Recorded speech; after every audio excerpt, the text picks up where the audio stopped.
Good evening, everyone. This is Select Board Water Commissioner meeting for Tuesday, November 12th.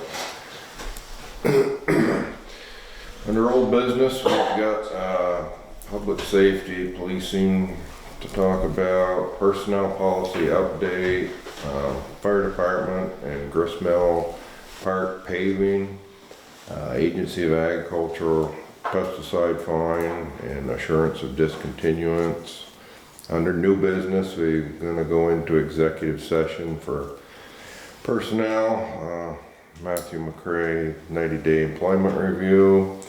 We got a letter of understanding for our 2024 audit from RHR Smith and Company. We've got a road cut permit from David Woods on Vermont Route 236 or 326.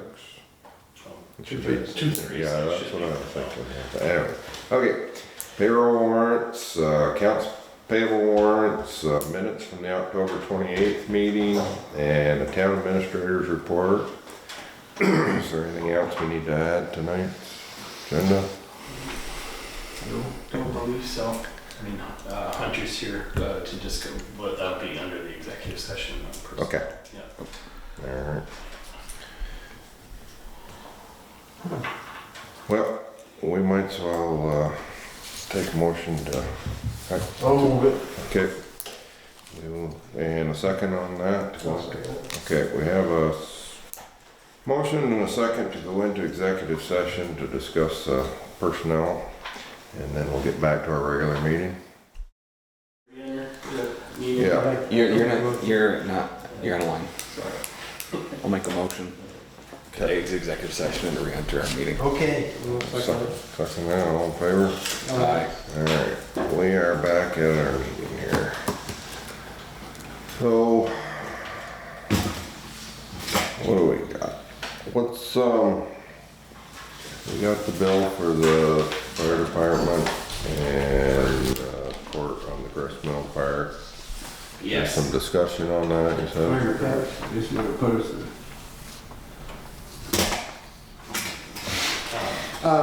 So I have a concern on the quality of the paving, I guess, if you will. The one piece, the wider piece, closer to Shawville Road, so not the lengthwise, the short, wide piece that was added to the end, it drops significantly. It kind of, really dips down. And then where the two pieces marry, the existing asphalt and the new asphalt, there's a spot there where the new asphalt is up, so that when plowing happens, it's going to rip some of the asphalt up and off.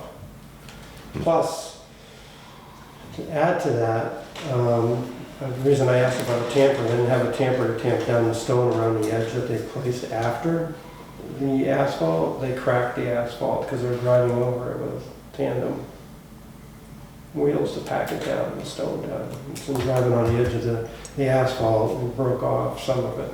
It's not bad, it's just, it's not quality. The job wasn't quality, and the job laying the asphalt wasn't quality, in my opinion. I don't think How that. many asphalt?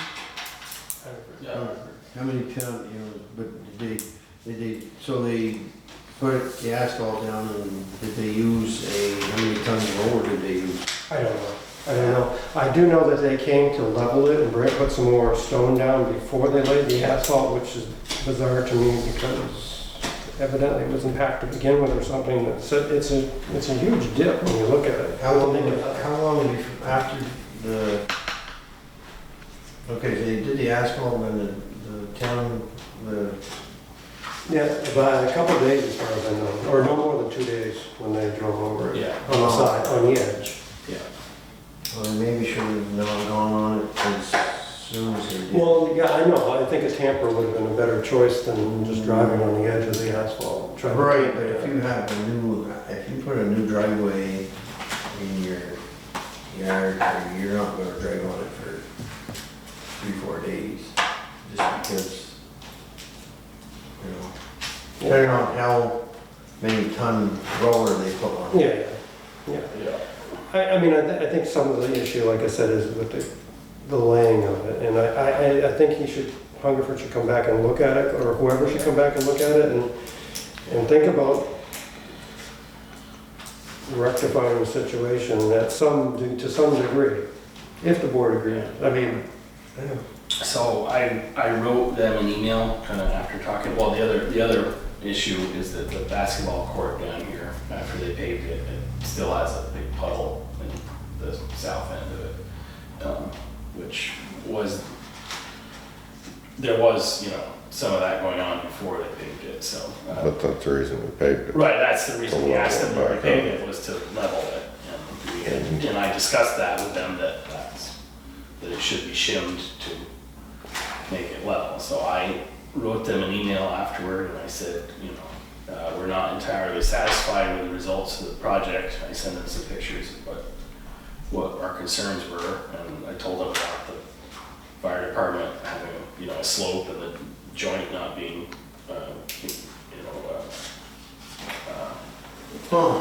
adequate, and then I said that there's a puddle in this, and so their response was that the slope you were referencing, on the fire department, it says the slope you were referencing was installed by design with paving. The slope allows the water to run off and away from the parking lot. That was their explanation there. And then on the basketball court, they sent me some photos of what, the pictures that they took prior to paving it. And they said, it seems the puddling was already an issue. With that being said, we did our best with paving thicker in those areas to avoid puddling, as we couldn't alter the design of the court being overlaid. Unfortunately, it seems that when the court was installed, it was not done correctly, as there wasn't much pitch to allow for adequate drainage. So that's the whole answer I got from them on that. How much water is in the puddle? Puddle's about as big as that table, probably. Yeah. No, but then. Oh, I haven't gone out and measured it in terms of how deep it is. Well, I don't Is know it how deep smaller it is, than but what? there's a puddle, like you said, that size of this table where it's Yeah. a quarter. Maybe half an inch, I don't know, I don't think it's that, or, at the most, I would think, quarter inch, half an inch, I haven't gone out As big as this table, that's all. and. It's a puddle. Puddle. And how far to the edge? How far away, and the pole's how far away from the edge? 5 or 10 feet, somewhere. No, it's not that far. Yeah. Well, it's not in the very middle of the court, Yeah, yeah, it's yeah. kind of off to one side a little bit, but, I could show you, I've got a No, picture. that's okay, that's okay. But, anyway, so I kind of, when I wrote to them, I said, part of my, other thing I complained about was that we had planned to do this in September, and the whole time I was talking to them, it was like, yeah, all right, and then when they came out and inspected, they did an inspection the week before they said they were gonna do it, and that's when they put more base down at the fire department. And I said, okay, and then, I said, okay, when we're gonna pave it, and then they said, oh, now it's gonna be a couple weeks out, so they had changed their tune about when they were gonna do it, and so it got done the day before Halloween, which means that it's really the end of the season and there's no time to go fix anything now, so. So I also expressed my frustration about that, and I said, could you please advise how we can resolve some of these problems next year? And they didn't offer anything about that, so I could ask them again, or I'm not sure what we should be doing. Anyway, I have not sent the invoice to the clerk yet, just because I know Rick had a problem with it. I thought we'd discuss it first, and then Do you have pictures of that?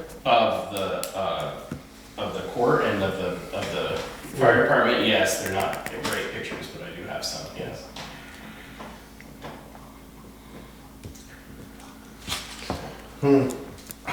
I think, other than just my opinion, I think, someone else from the board to take a look at it and see what they think about those. I could meet and point out a couple of areas and just leave it at that. What you want to do. If it, Yeah. I'm just afraid it's not gonna stand up. That's all. I think that along the boarding house side, I think that Yeah, that side I think was that's fine. fine, yeah. But Agreed. yeah. Of course, that was the area that got saw cut, and was kind of, had a nice clean edge on it and all that stuff. I don't know. But,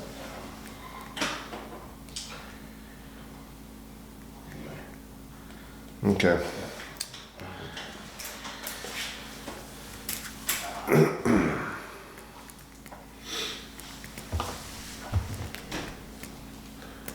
What do we got next here? You haven't heard back from the agency yet? No, Okay, so I just we'll get let that. them know that on Thursday, we had a pre-hearing meeting with the Agency of Agriculture about the pesticide fine that we received back in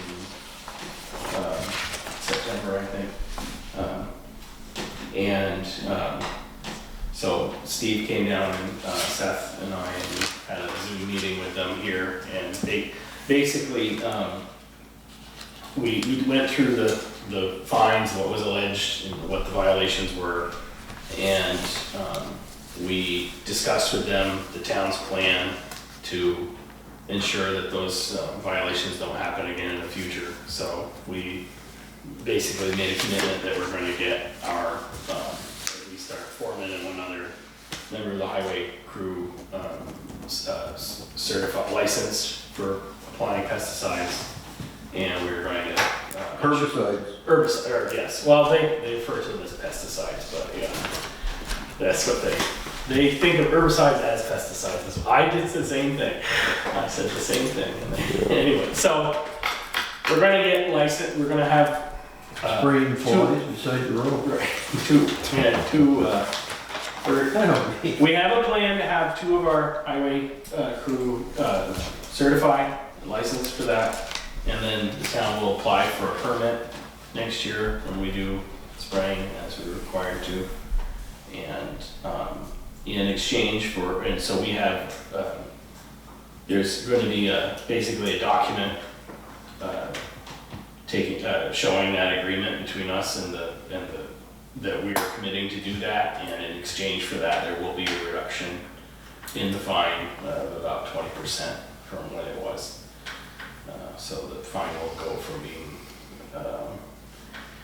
$8,250, I think, to $6,600 something dollars. So that is now we will, anyway, that we've not received that paperwork back from the state yet. That's what I was, the select board will have to take action on that to make the agreement binding. And then once if the select board approves it and the secretary signs it, then we will have a certain amount of time to pay the fine, and then we'll have to ensure that the things in the agreement are done.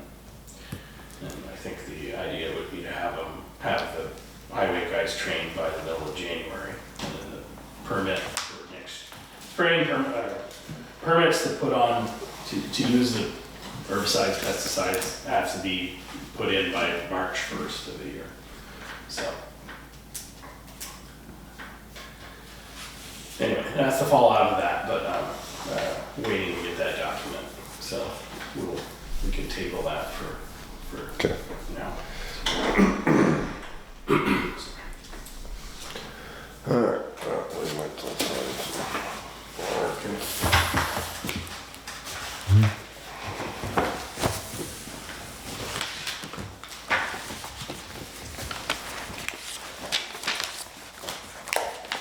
got a road cut permit here for David Woods.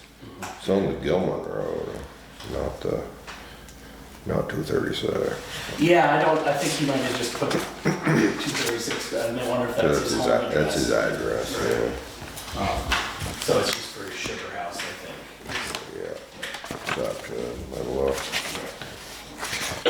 Seth looked at it and approved it.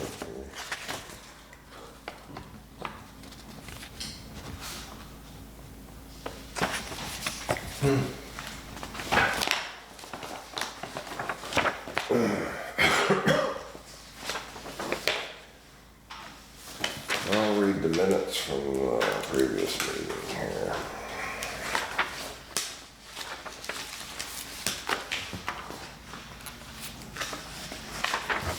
Select Board Water Commissioner meeting October 28th of 2024, held here at the town office at 7:30 PM. In attendance from the select board of Stephen Dodd, Richard Piasny, Greg Stebbins. Others here were Raymond Bushy from the Sheldon Fire Department, Seth Cattell, the highway foreman, Matt Stebbins, town administrator, Jerry Vasey, the Northwest Access TV, Nancy West from the planning commission chair. 7:45, called the meeting to order and read the agenda. Additions to the agenda, Nancy West was in to talk about public safety, and we had an executive session to discuss personnel. At 7:46, Seth Cattell gave the highway department report. Grant funded work on Cattell Road is done. Cattell Maury Riley Road had been graded. Trucks are being made ready for winter, and 5 loads of salt has been ordered to fill the shed. After discussing with the foreman, I signed the road cut permits for Mark St. Pierre on East Sheldon Road and Swamp Road. Seth has gone over winter plowing routes with the new staff, and I asked about improving the Bedard Road turnaround. 8 o'clock, Nancy West addressed the board on public safety. Nancy asked why the board declined a proposed contract with the sheriff's office and later offer for coverage under the governor's highway safety fund. The board agreed to put this issue on the agenda for the next meeting and instructed Matt to reach out to the sheriff's office. At 8:16, Raymond Bushy presented the Sheldon Fire Department's requested budget for 2025. Overall, the request is up 3.3% from last year's budget. The fire department is anticipating delivery of their new truck they have had ordered in April or May. At 8:25, Matt reported that the easement on the Historical Society building approved by the board at the last meeting must be publicly warned for 30 days. If a petition signed by 5% of the voters disapproving of this conveyance is presented to the town clerk within 30 days, the board will be obligated to put the question before the voters at the town meeting. At 8:27, Matt discussed a recent meeting he had with Morgan Daybell and Barb Boomover of the supervisory union regarding the Sheldon School property. Matt will ask the town attorney Jim Barlow to prepare an opinion for the board to review. Greg asked to learn the school's preferred timetable for the proposed changes to the parking and traffic areas. 8:45, Matt notified the board that the town clerk had waived late fees for 2 water customers. Late payment appeared to be caused by a postal issue. 8:47, I read the minutes from the October 14th meeting. And 8:53, Rick made a motion, Greg seconded to approve the minutes as read. The motion carried and the board signed the minutes. 8:54, Matt gave the town administrator's report. 1 pump at the Main Street Water House was repaired. Hunterford Paving will complete the fire department and Gristmill Park projects on October 30th. Matt and the assessor Justin Mason have completed most of the new building inspections. Northwest Regional Planning Commission will hold a public hearing on the Sheldon Town Plan on November 20th. It should receive final approval at their next meeting on December 11th. The Planning Commission is meeting tomorrow to begin revising the zoning bylaws. Is looking at a grant programs to fund drainage improvements on Mill Street and a new salt shed. Upcoming next week are the general election and the pre-hearing with the Vermont Agency Ag regarding a pesticide fine against town. 9:13, Rick made a motion, Greg seconded to enter into executive session, and the motion carried. 8:45, Rick made the motion, Greg seconded to move to exit executive session and adjourn the meeting, and the motion carried. The board discussed a personnel issue. Take a motion to accept these minutes as read. I'll make a motion. Second on that. Yeah. All in favor? Aye. Opposed?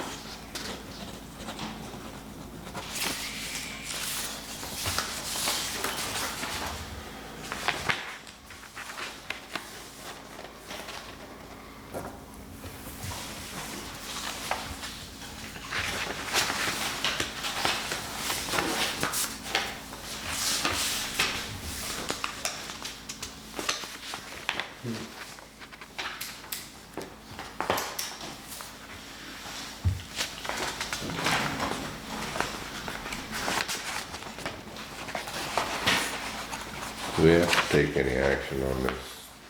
From I think that there is a signature, there is a governance signature on that. So I think it needs to be signed by the chair.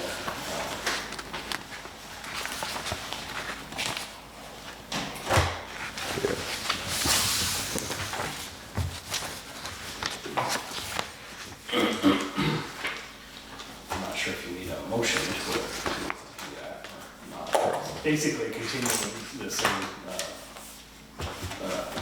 relationship we already have with that firm. If I'm not mistaken, I think we originally contracted for 3 years with them, and we're basically on a renew, Year to year. year to year at this point.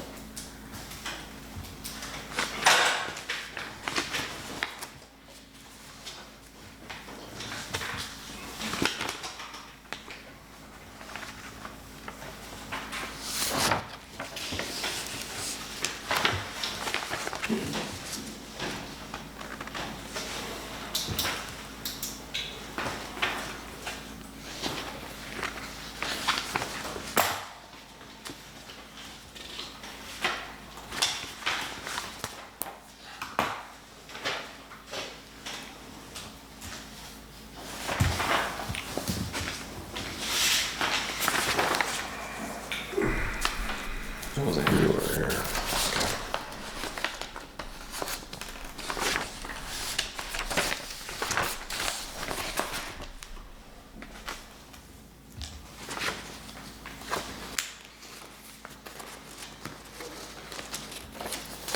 You got anything else you need to report on? Okay, I can go ahead. Did you, I just want to make sure that those, the errors and omissions are signed. Yeah, I forgot. That's right. Yeah, thank you. Okay, so as, well, sorry, forgot we discussed that with the council executive session, so, but, there was water repair done, yesterday. There were a couple of them. There was one that was reported last week, and Hubert and Seth did some, they kind of were looking for it toward the end of last week, and I think they finally found it this morning. Repaired the curb stop at Jim Irish's house. So that was, I think that was an issue where it was, again, between the curb stop and the meter pit, so. It's on the customer. We've turned the water off. He's going to repair it. And then there was the other issue that happened on Central Street that I think got reported on Saturday, and Hunter and Hubert figured that one out yesterday. And again, that was one that was on the customer side of the shut off. The Menage came today to finish the camera work, so the sewer was inspected on all of Boarding House, and then all the way from Boarding House down to behind where the trailers are on Shawville Road. And my understanding is that was they brought the jetter and cleared out any vegetation that was in there, and that actually looks quite good all the way through there. There is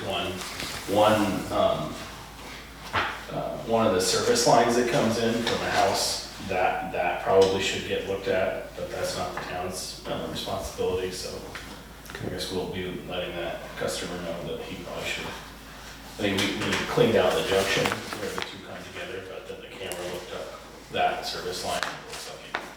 And it looks like stuff can pass through for right now, but it needs some work up there. But I didn't talk it over with Hubert, but I think that area, so that's the area, that is another area where it's still the old clay pipe, but because the pipe seems to be in good condition, that may be a good candidate for the they have a technology now where they can sleeve the inside of pipes like that, and that might be a good application of that, which we wouldn't need to dig it up and replace it if we did that, so, but for right now, it seems to be in good condition. And then they also brought the camera down and did the remaining clay pipe portion on Mill Street from the rail trail down past the fire station to the Shawville Road intersection. And again, going from both ends into that. And, so that section appears to be solid also, but again, since that's all clay pipe from that intersection all the way back up to the post office, that would be, if we were to replace it, it would make sense to do the whole thing and do the stormwater at the same time. So I let Otter Creek know that we had done that work, and waiting to hear back from them about what the next step is in terms of preparing, if we want to prepare a document for bids for contractors, if we want to pursue that next year. So that's that. Our discussions with the highway crew. They they've been working on the dirt roads last week. Colton Road and Dillon Road, stone was put on those and they were graded today. And then they also spread stone on Bouchard Road, Central Street, a little bit of Patel Road. Matt was putting stone on Patel Road today. Seth was planning to get up there and grade, but he said he was working on that water situation, or he was down with the camera crew at certain times. So I think the intention tomorrow is to continue with the grading up there. We do have an issue down here with a homeowner's driveway that we need to deal with tomorrow too, that we're going to go talk to them about the solution we have. And That's the old sidewalk. no, not that. No, it's the house that Matt Abbott sold to his son-in-law. I think the yellow house there right at the corner. They have some water going in their driveway there. Coming off the road. Coming off the road, yeah. So Seth has an idea about what to do down there. But I think the drainage needs to be improved further back along Main Street. I think the shoulders are a little high, and it's the water going into the road, and then it's going down the road and into their driveway. So that's the anyway. Going to go meet with them and see if that can't be taken care of. So I let Jim Marlowe know about. Well, I discussed with him before we had our hearing last week, and then I also let him know about our discussion with the school. So I have forwarded the document to him and asked him to prepare an opinion for you, so hopefully we'll have that for the next meeting. Planning Commission met a couple weeks ago on Tuesday, and they have begun going through the zoning bylaws, mostly just bringing it up to date with what the state has asked for the different zoning around areas where there's sewer and water available. So they went through they're going through it. So they've gone through the first two sections of the bylaws, and their next meeting will be in December, and they'll go through another couple sections of it. So that seems to be going well. The library's having a meeting this week. I think they basically got their budget ready. So after that meeting, I will be collecting their budget to see what and my goal is to, between now and your next meeting, I'll sit down with Seth and Hubert to see what's going on with there, and also with the town office, and see if I can get a preliminary budget picture for you guys for next meeting. Okay. Is my goal. And we are basically done, with the exception of Steve's new milk and parlor. I think we've done all the fall inspections for this year. So quite a few new houses in Sheldon, a couple new barns. So I think the grand list is going to go up this year. But I don't know. So Yeah, and that all seemed to go well. We'll have less work to do in the spring, and Justin seems pleased with where we're at, you know, he's trying to keep all of his towns kind of at the same level, but I think he likes working in Sheldon. It's kind of a nice, Who's that? Justin Mason's our assessor, yeah. Where is he from? He lives in Glover, yeah. Okay. Yeah. But he does assessing in Berkshire and Hyde Park, Johnson, and St. George. So we're a little bit different than all the other places he works in different ways. So, but anyway, that's going well, I think. So. I'm trying to think if there's anything else to report right at the moment. Anyway, I'm trying to get the budget pulled together for next meeting. That's going to be my next focus for a little bit here. But,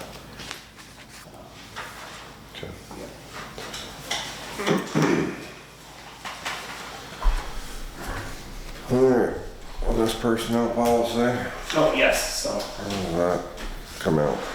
Right, so there's only a few slight changes from the last time I showed it to you, but I'll try to go through it quickly. I don't know if you guys want to. So again, the general idea was to take a large, mostly it's, the copy is the same, the regulations are very much the same as what we had. I just reorganized it into it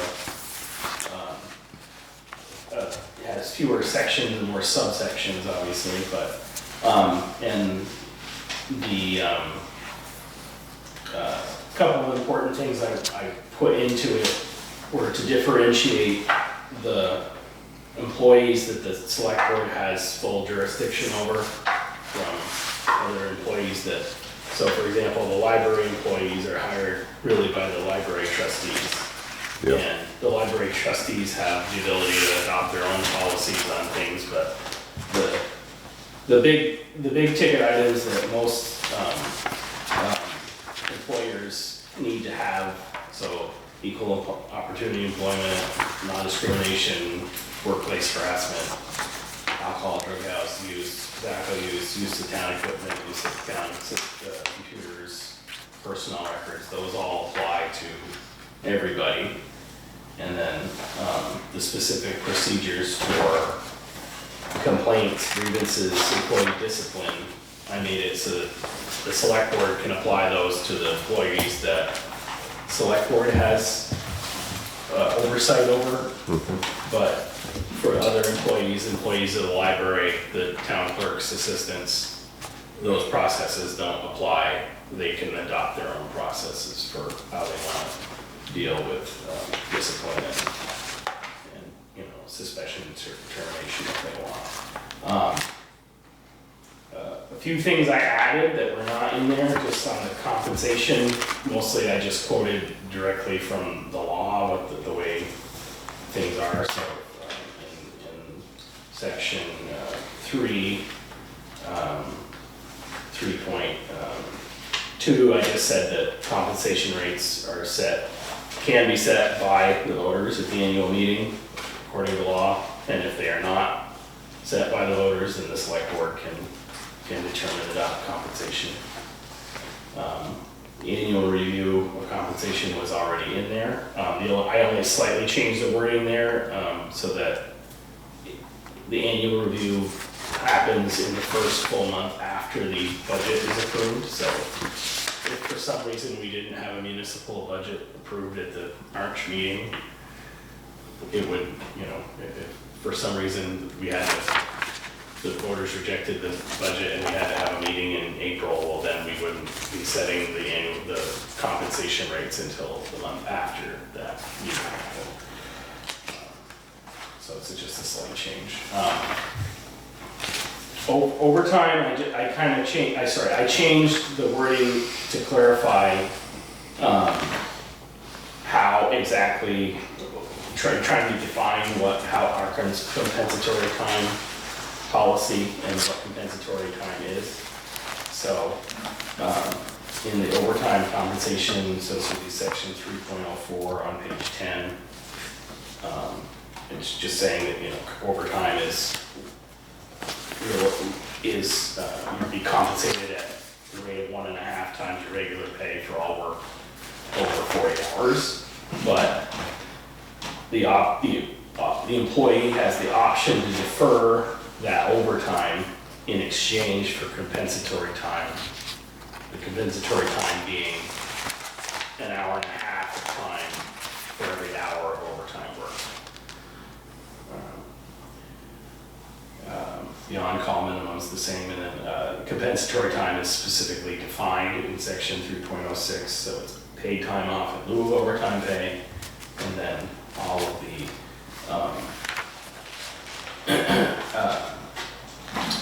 specific limits that we talked about, where there's an annual cap in terms of how much compensatory time you can earn, after which you will just get overtime. You can't defer it for more compensatory time after a while.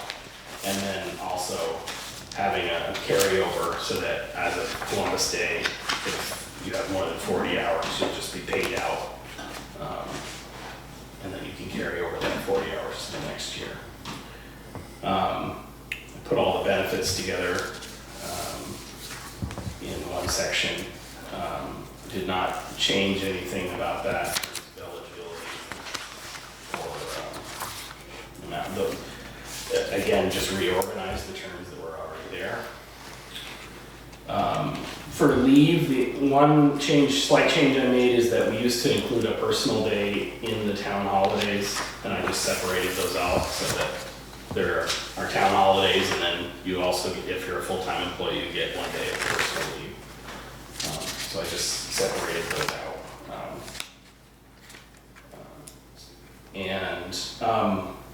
One question I had for the board on, I didn't, again, vacation leave, I did not change anything about that, the rates or anything, it's exactly as it was.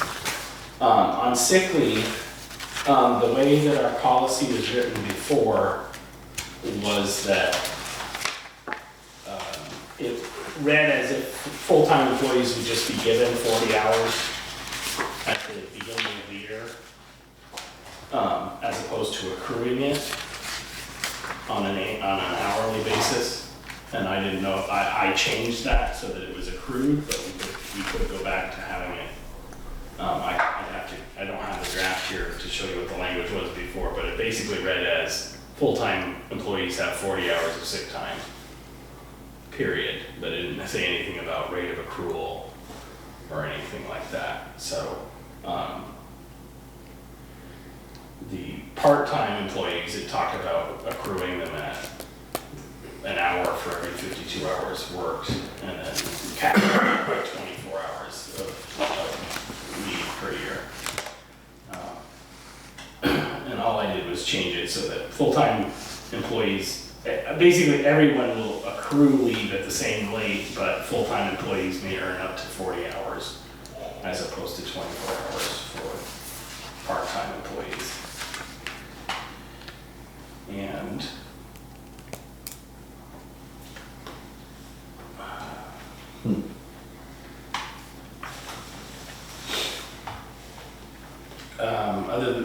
the other change that we made was the emergency response leave. That's section 5.09, and I did change that from I took what the fire department gave us as a starting point, but I gave it a little bit more definition here. Specifically,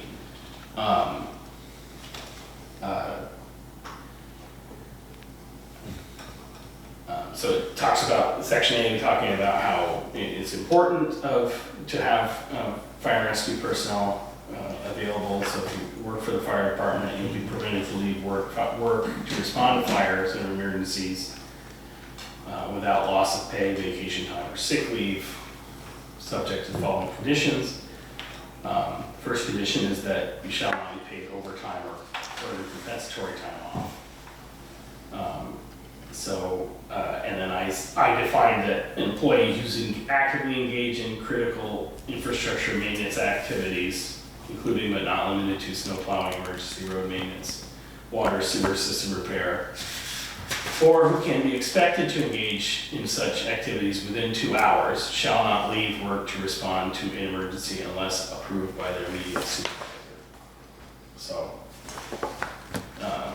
basically adding the, what's that? So I just have a question. Yeah. I mean, why, what's the stipulation within 2 hours? I mean, So if they're not doing it now, but they'll. right, so that I just put that as a placeholder, Rick, but it doesn't have to be 2 hours. But I was just thinking that, let's say snow's flying, it's 1 o'clock in the morning, and a call comes in, but you know that, or maybe not 1 o'clock in the morning. Let's say it's 4 o'clock in the morning, snow's flying, and you know that.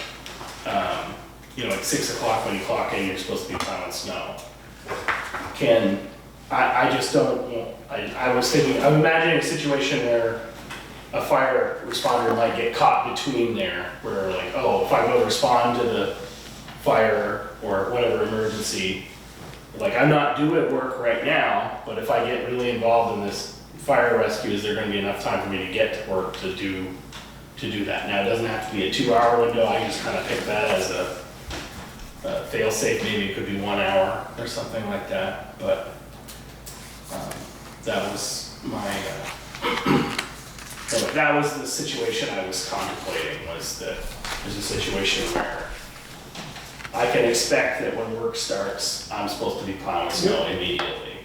And should I be going to this fire rescue if if I can anticipate that might take an hour to be there and then I have to leave to go to work. And like I said, it could be fine as long as you call if you can call, the idea is to call the foreman and say, hey, should I plow snow or should I go to this fire call? Right, no, I understand the need there, I'm just a little hesitant on that. Right. Being so.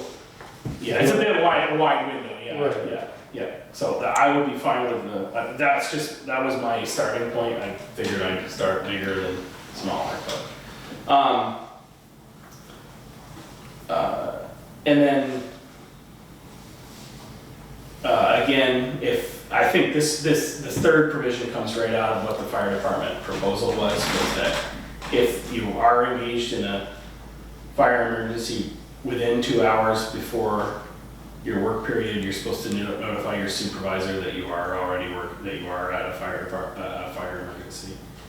And, again, employees shall return to work when released by the incident commander. And I also put a provision in that if you're engaged in, so for example, when the crew was working on Cattell Road, there was one day that they had to work overtime to complete that project.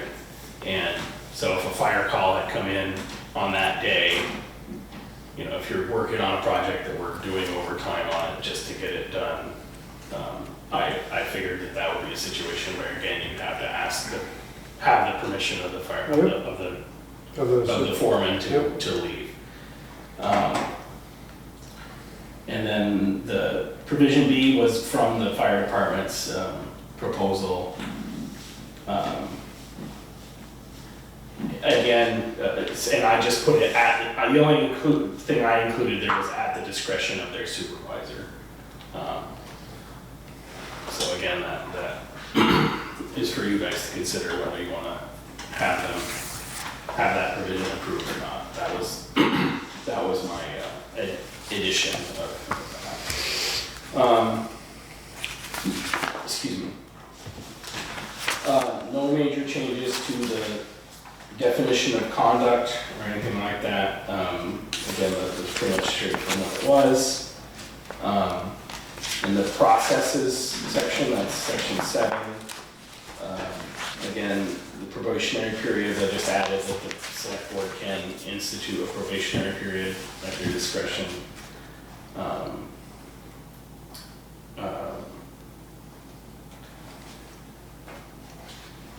Complaints, again, I just, in a few places I inserted the town administrator as a person to contact about various things. So that's one of them. The grievance process is exactly as it was, and the discipline process also. I think I combined a few things just to define the discipline process, but pretty much everything there is exactly as it was. Again, on the suspension and termination, I made a differentiation between the employees that the select board has oversight or direct oversight over versus the assistant clerks or the library employees. And then again, the policy has, I created 2 new appendices for the policy, one being moving the sexual harassment policy to a specific appendices, and that's mostly because it really reads as a separate policy as opposed to a part of a bigger policy. And a lot of that stuff is defined by state law anyway.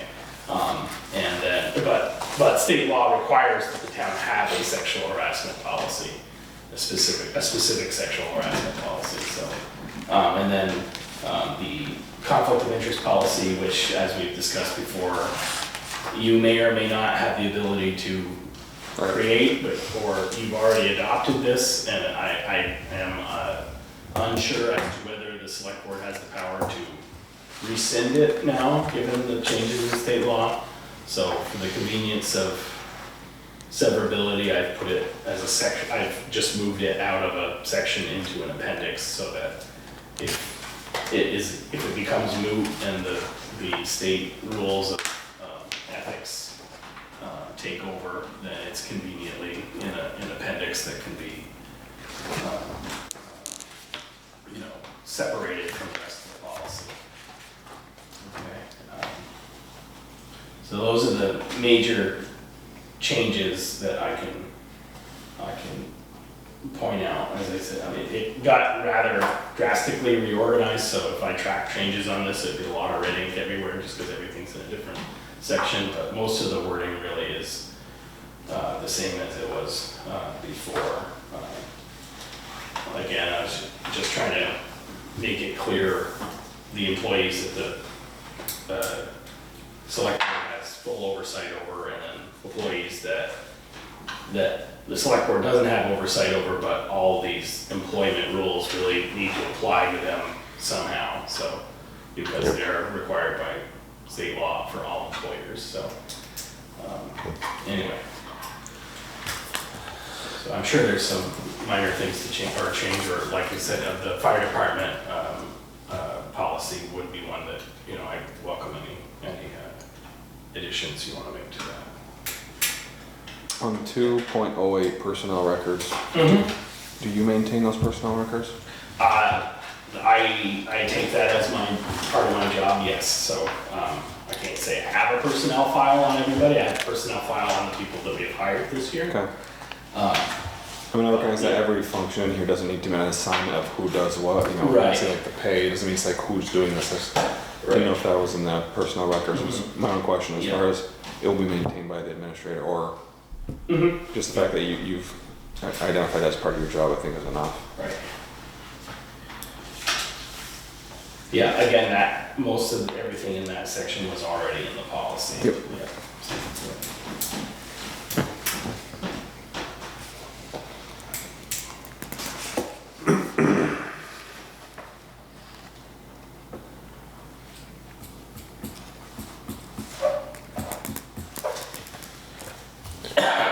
Excuse me. Alright. So do we wanna... How do you wanna handle this? You wanna read it through, Polly, and... Or do you wanna... Read the whole thing. I just did. You guys can take it home Or and take- read it next yeah. time, or? Deal with it next meeting? Yeah, Take a vote to adopt it. yeah. Yeah. I don't think I'm gonna make any major changes to it, or I don't have any further major changes to make to it personally, so. With Seth not here, can you just email the copy? Yeah, I think I did send it Yep. via email to everybody, Okay. but, I can make sure you got it. You want to adopt it next week? That way you're. That's what we're shooting for. Yeah, I think that would, we've been kicking around for months, so. Yeah. Yeah, Okay. Alright. Now that,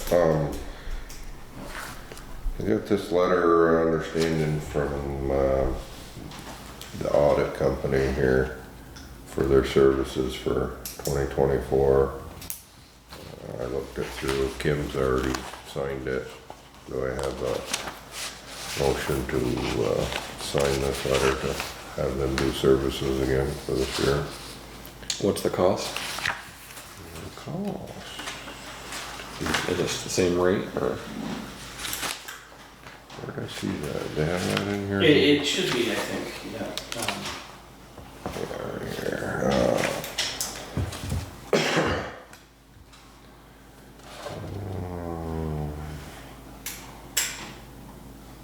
Our fee for those services will be at a standard hourly rates plus out-of-pocket costs such as report, reproduction, word processing, postage, travel, copies, telephone, confirmation, provider fees, etc. Except that we agree that our gross fee, including expenses, will not exceed the amount broken down as follows.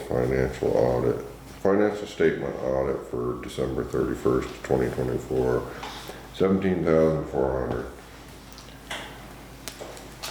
Won't exceed that. Remember what it came out to last year? Yeah, I'm just looking at About it. the same thing, probably.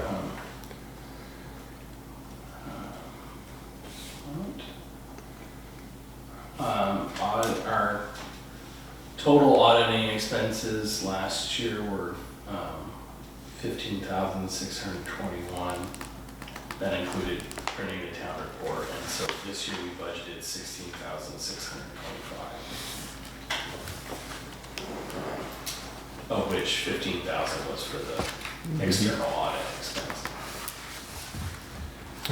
Pretty close. Yep. I'll make a motion. Alright, I got a motion and a second on that. Second. Alright, all in favor? Aye. Opposed?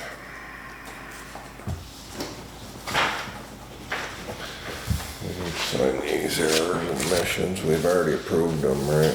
Yes, yeah, so There, and they were, from the one other- was approved in August and one was approved. Wasn't there, on that audit there, wasn't there some discussion about that at the town meeting there, particular, it wasn't? Changing the date. There was, yeah. Yeah. So, last year, the only thing that we had received from the auditor. There wasn't a lot No, it of was, information to put in the book. that's right, it was basically a letter saying an audit was being performed. You know. Now, 2 years ago, we did receive a short report with all the financial statements in it, which, I talked to League of Cities and Towns and they said that's what you really should have in the town report, is that, and so I talked to, and that's on the, since the town of Sheldon doesn't have elected auditors anymore, that's now the select board's responsibility to ensure that those audited statements are provided. Doesn't necessarily have to be a full financial audit, but at least those audited, a short report of audited financial statements is supposed to be published in the town report before the meeting. And I talked to RHR Smith earlier this year afterward, and they said that they have added quite a lot of staff this year specifically to help the towns meet those reporting standards, and that they anticipate that they will be able to send someone to us to come in-house and pull reports the first week of January or so, and so they will be able to provide us with those statements in time for the town report to be to be published. And Kim told me that's what happened the year that we did get the statements back in time. They actually sent someone physically here to the office and it was much more efficient that way as opposed to doing it over the internet. So my communications with them tells me that we should be able to provide the report we're supposed to this year. Okay. Yeah, it'll look a little better.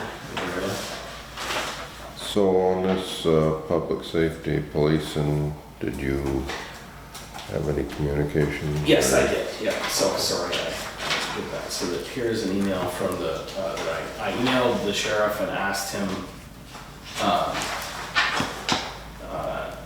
said, we would be discussing public safety police coverage at this meeting, and I asked him what the options his office would be willing to discuss with Sheldon at this time.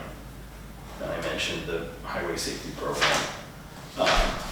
Anyway, so he basically said I think he's willing to discuss the same terms of the agreement that we were discussing in June. So he says, here's the original agreement I sent you back in June. It's still valid except for the term, which can be updated as needed. I'm happy to move forward with the originally agreed upon weekly hours. And as of this moment, I see no issue with staffing. So I don't have a copy of that agreement, but right here, I can go get it, but that was for 16 hours a week of coverage and the hourly rates were, I think, $91 an hour for Is there anything new on that other? I haven't heard anything about the discussion in Enosburg, and that I sort of been playing phone tag with my counterpart in Enosburg there, and so I don't have an update on that right at the moment, unfortunately. Tried to give him a call today, and I didn't get a hold of him, but he had tried to get a hold of me last week, and I wasn't available either, so. So I do not know. I think last I had heard about that conversation, it sounded like Richford was more in favor of Enosburg, kind of taking the lead on that, and doing. I think Richford was more interested, as I understood it, in Enosburg being the provider of the services and other towns contracting that as opposed to being partners in an agreement. But I think those sorts of details were still needing to be worked out. And I think that, Enosburg's the question being, what's the level of investment that the towns wanted to put into an arrangement like that, if it was, and as I think this board said, it's really a question of what the bottom line is on that, in terms of whether Sheldon would be interested in that or not, because, and as I've said to them several times, we weren't interested in the same level of coverage that Richford and Enosburg were looking for, and I think, looking back historically, 10, 15 years ago, Sheldon was spending more on policing than it has been the last couple of years, in real dollar amounts at least, but we've never had anything like full coverage at Sheldon, so it'd be a big step to do anything, like that, so. Anyway, I did have a discussion subsequently with another person who had a complaint about the lack of police coverage. Their complaint was mostly having to do with the state highway because that's where they live, but they own it's a fellow who owns some rental properties, and he said there had been some burglaries in the properties they owned. Now that was over. I asked him when those happened. It was not very recently, but in the last couple of years. And so anyway, he mostly had frustration about traffic on the highway and some safety issues. You hear that from a lot of people. Right. Traffic on the highway. Exactly. Yes, I don't know if is this something we wanna revisit, or do we wanna wait and see what's going on in Williamsburg, or what's your thoughts? My thought is that nothing has changed in the price of the proposal from the sheriff's department, where the rate spiked on us like $18 an hour with no explanation as to why. When we requested a breakdown or why, they said they just wouldn't do it. But And- whose rates haven't spiked? I'm sorry? I said whose rates haven't spiked? You look at Well, any it's the same industry, rate. any business, and prices have gone up. I mean, it's no different than what we're paying our town employees. That's spiked, you know, considerable in the last few years, so it's, Yeah. Right now, it's 16 hours a week. well, that's- that was a proposal they had, you know, that they would cover 16 hours a week. I forgot what we were doing before that, was it 8 or 12? I think that's where we came up with that 10. number, 10 or 12. Yeah. We started at 12 and then went down to 10 prior. And then I think we gave him 16, we talked about 16 because an even number of shifts would be easier for him Oh, to, you know, because it's Okay. 8 hour, yeah, it's 8 hour. 2 8 or hours. Is he- split a day or whatever, right? Mm-hmm. That's what I was sure. Do we have any money in the budget?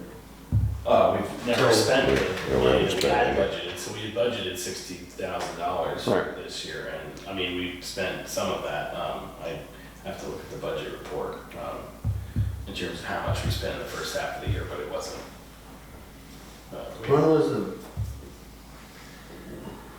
When was the original contract, when was the contract first presented to the board? We had a contract with them. Well, hang on, this was a continuation of an existing contract we had with them, was the issue. Because I think we did a first contract with them for a year, or maybe it was a little bit less, as a trial period, and the hourly rate at that time was, I want to say 73, I think it was September last year that and we then, agreed to, so it was basically ended up being Yeah. 9 months or something like that. Yeah. From September to July 1st of this year. and then when we said, hey, we're interested in services continued, then the rate, like I said, went up $19, but when we asked, well, why at the strike of midnight does it go up $19 an hour, can we discuss this? We weren't, they just basically said that they don't provide that for us. And that's when we voted on it. Right now, there's none. Right, Right now, there's no. state police Right. passed it on the way here, They're not in one. met one on the way I've seen quite a here. few in the last couple of Yeah. days. Yeah. So, So we're.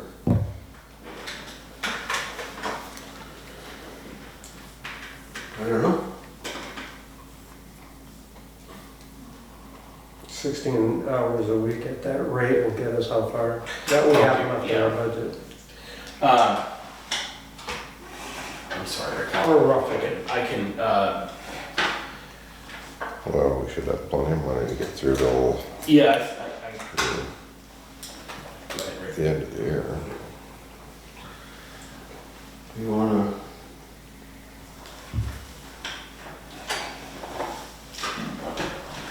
Do a 6-month thing with it, or, I don't know.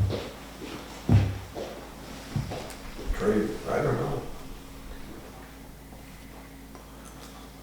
The contract we had with them, with the department ran out when? July 1, but then they were here an additional month. Huh? They were here an additional month though. So they were here in August, they billed us for. Oh, Or July, and then we paid it in August. oh, okay. So a 6 month was about $35,000. yeah. Hmm.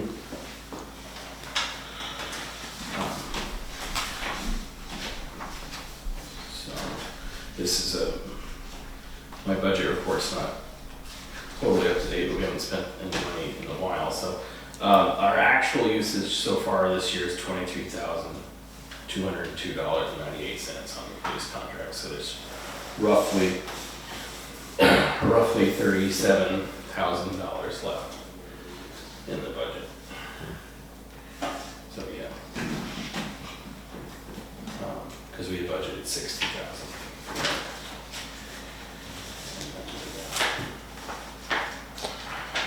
Well, we could tell them we want 8 hours a week.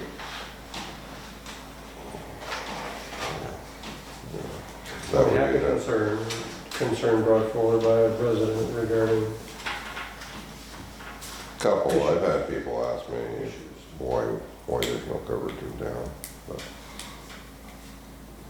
it's, you know, there's people that noticed it, I guess, or heard about it, that we don't have any coverage.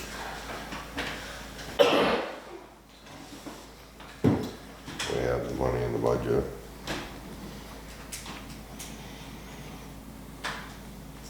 I'd like to see something, I mean, this, even if Venusburg does come to fruition here, it's gonna be Just don't think. a year or it's gonna two, happen. That's right. a that's year or right. two before it's gonna It's happen. not gonna happen overnight. No, And whatever you do, you're not gonna know the face of and it, if we, or you're not gonna know how it's gonna work, who's gonna run it. I don't know if we can So do you it. have no, you know, it's a long ways away from. And I'm not saying sign a 3-year contract with the sheriff, and if we can do short runs or, you know, just to have some coverage. I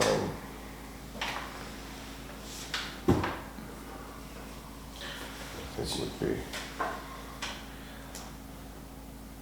So you want to ask about a contract just from now until the end of until the next July 1st, or yeah, cause that's, I mean, that's kind of what we budgeted for. right, and right, yeah. And then, yeah, 8 hours a week or something like that, so. Yeah, I don't know, if they're 8 or Just 12 or 16 or, I can ask him to prepare Yeah. both of those and see what he comes up with for a number on that. We can do the math, but, yeah. Okay, and then, Do 16 hours or 8 hours, you could split that up into 4-hour afternoons and when I They asked determine him, that. when I asked, They determine that. yeah, when I asked him about that, that was not their preference. When we were discussing it before, I had said, you know, is there a possibility of splitting those up? And he said they wanted to do it in dedicated 8-hour shifts. So I can ask him if he would do that, that would be ideal. I personally think that the time would, you know, we need police coverage in Sheldon more during commuting times, you know, morning and night, or maybe, you know, on occasionally weekend evenings or whatever, but if you could spread that coverage out throughout the week, you'd have more effect than if, I'm just saying that having somebody patrol Main Street at 10 a.m. on a Wednesday is not really necessarily getting a lot of, catching a lot of fish that way. But, a lot of times it's just a presence. right. yeah. Yeah. So I can ask him about that, certainly. Okay. Puts people at ease. Mm-hmm. Some people puts them at ease. Okay. And I'll certainly have a response for you guys about what's going on. Okay. Is there anything else we need discussed tonight? I think we've covered everything on the agenda.